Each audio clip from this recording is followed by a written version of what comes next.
So we are making no power agar. Here we have chia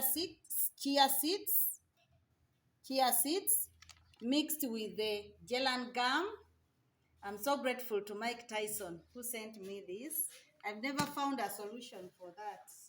And then also some honey.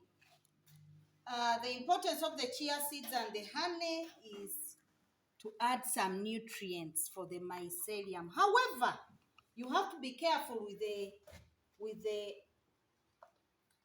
the honey because it will be so much liked by the microorganisms. So it is always better to leave it out. Okay? Yeah. It is always better to leave it out. When there are a lot of nutrients, other microorganisms also come to grow. So with me, I would think we leave out the what? Munu katarabize mukurungi. Tongere turabiye motu hizi. Kimayo komba safari. So this is no power agar.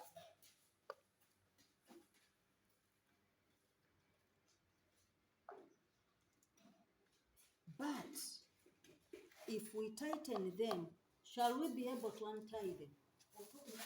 Yeah. Osibanole kame. Okay, musibi. Abana. Aha, chokanya. Look at this one. Take a